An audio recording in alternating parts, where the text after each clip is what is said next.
And it's now recording. So, hello everyone in my class. I want to introduce you to a good friend of mine who is also a strong union woman in the teachers union.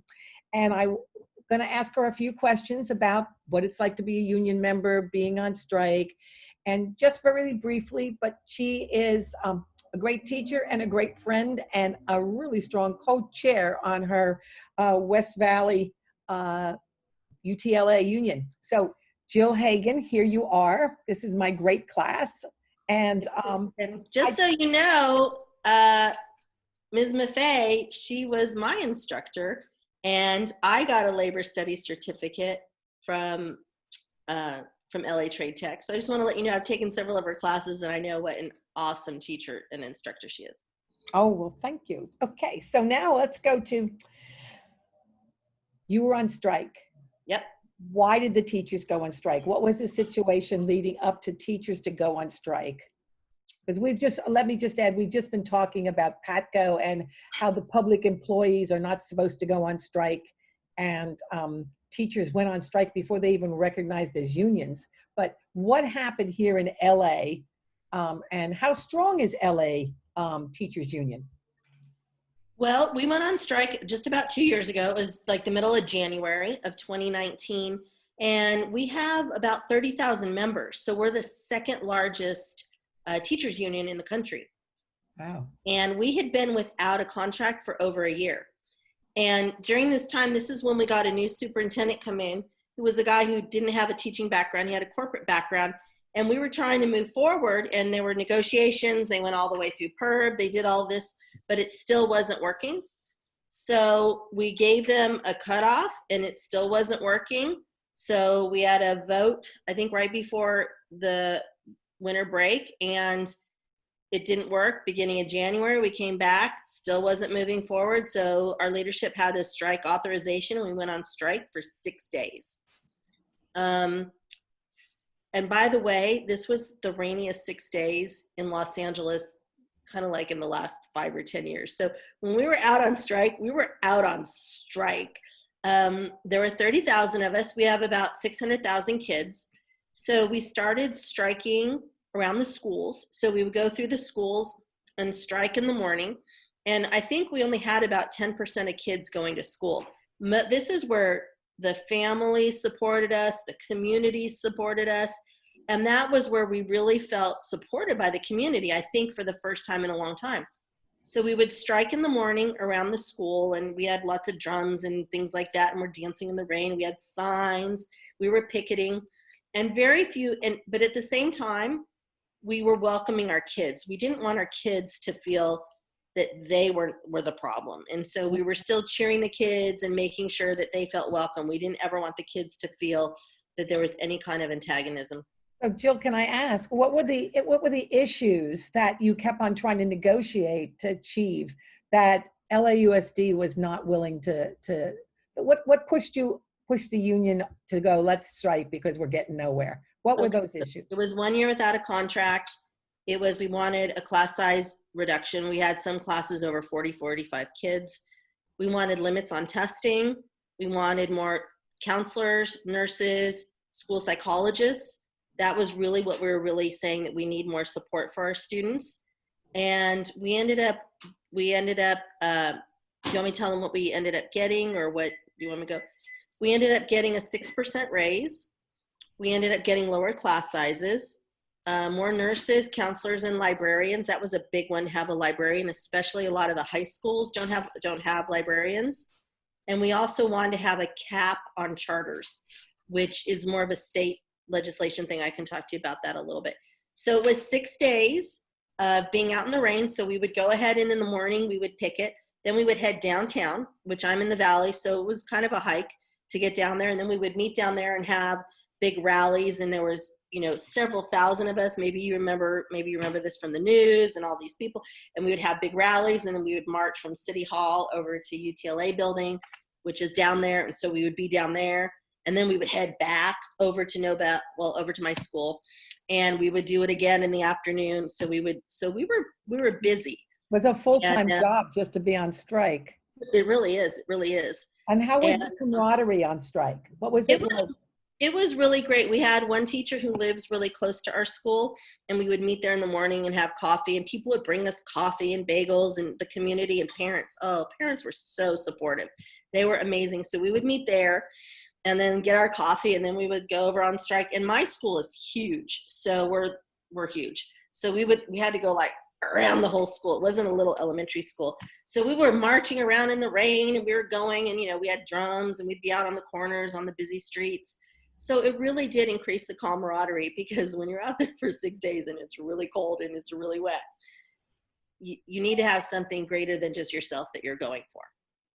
So it's absolutely made a difference. It's brought us closer in my school since then. And, I think that it was great what we won. It was 6 days, and it was a real inconvenience for a lot of parents, because what we had, I think it was about 90% of kids were kept home. So that was a huge sacrifice. Well, pandemics made a bigger sacrifice, but we did end up winning. And so that's some of the great stuff. If you're interested in hearing the impact that we had statewide, I'd be happy to go ahead and explain that too. I would like to know about that, because being the second largest union in the country for teachers, how did the governor respond? How did, what did you win? What did we as workers win? And that was another question. Do you think teachers feel like workers, or do you think they think that they're above workers, or they're professionals? Or what do you think about that while you're answering the question about what did we win? I don't think that we think we're above workers, because I think that the school secretaries, the janitorial staff, the TAs, I mean, it really is a village.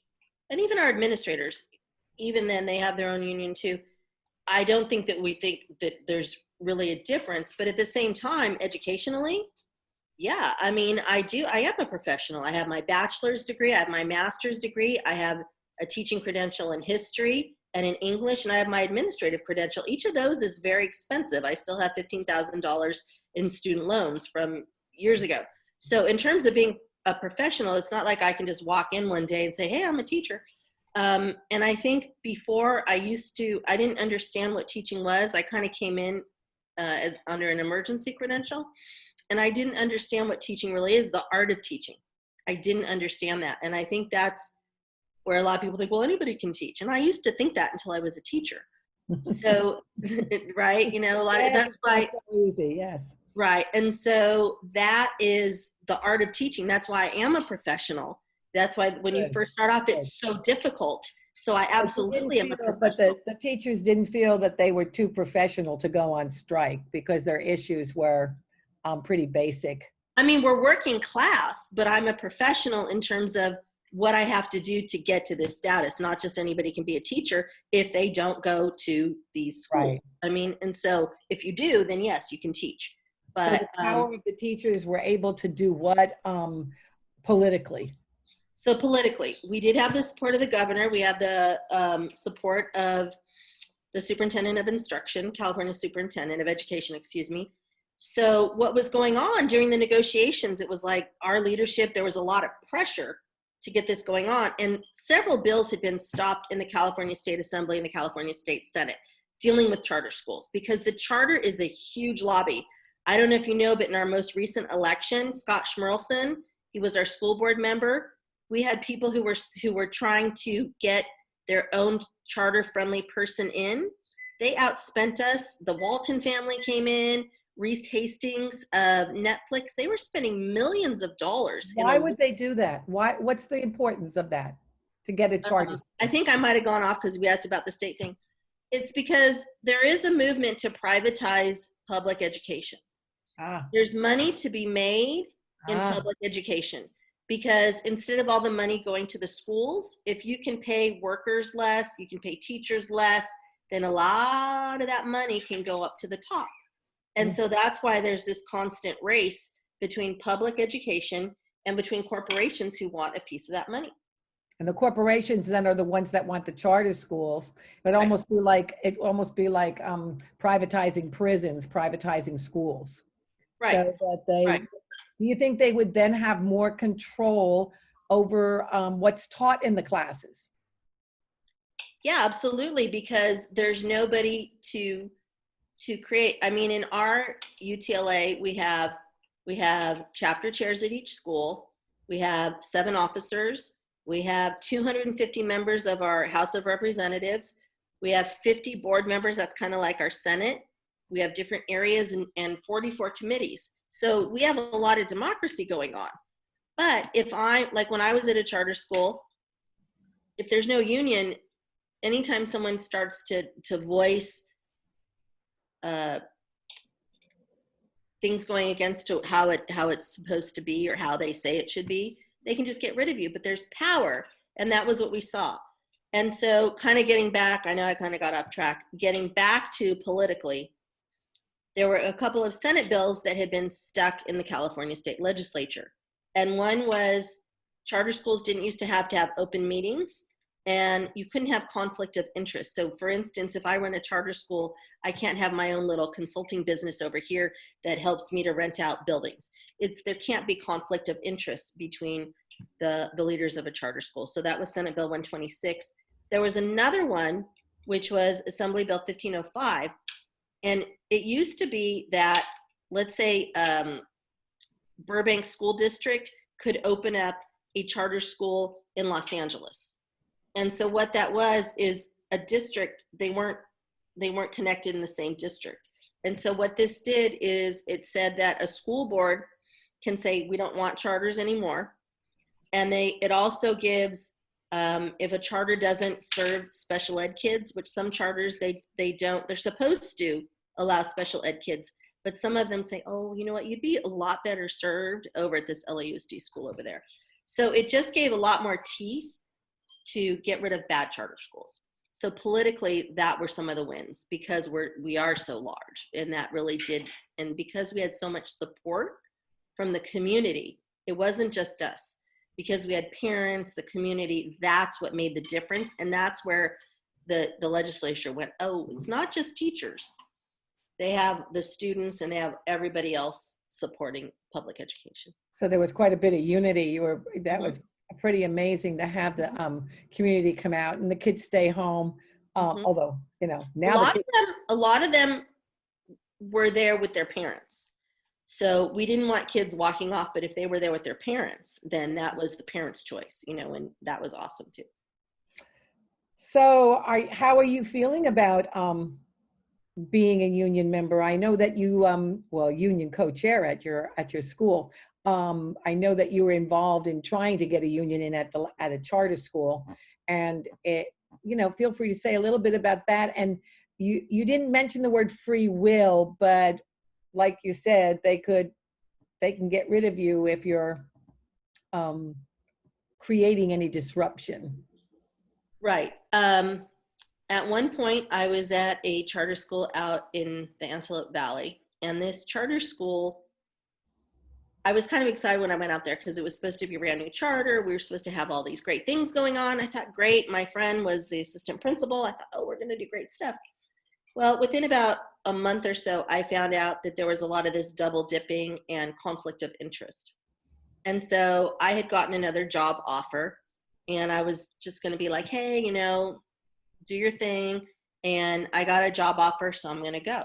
Now, my contract was an at-will contract, which basically means that I could be fired at any point for no cause. If they were just tired of me today, they could be like, okay, bye. But for me, I got this job offer and I saw funny stuff going on. And I said, I didn't want to be part of that. But I was told that if I quit, it would be I would be called out for abandonment of my contract. And then the director could have gone after my California state credential. So this is where it's unequal power. I had to stay until the end of my contract, but they could get rid of me at any moment. Yeah. And that's some of the charters. There's a lot less, you get paid a lot less at many charters. I made about half of what I do at LAUSD, and very few benefits. And there was that thing that if the director didn't like you, then he could fire you, or he would threaten to fire people all the time. And, I'm not saying that all charters are bad. There's affiliated charters with LAUSD. I think with charters, what we would really like for them to be is to be represented by unions. And right now, only about 25% of charters are represented by unions. And like UTLA, we just got, what was it, Alliance Charter. We just are representing them, and there'd been some stuff going on there that is being worked out. So if it is a charter school, and there's reasons that I'm not into charter schools, except for affiliated charters, but it's just about having representation, you know, for everybody, for the cafeteria workers, for the assistants, for everybody, even for the administrators. The administrators in LAUSD have a union too, so. Well, thank you so much for taking your time out on this Thanksgiving weekend so I can share this with my class. And I'm just really so grateful to have you, just not just as my friend, but as someone who has such a passion for equality and justice, and your activity in the unions. So I'm going to end this call right now and say thank you so much, and I'll talk to you soon. Bye. Thank you.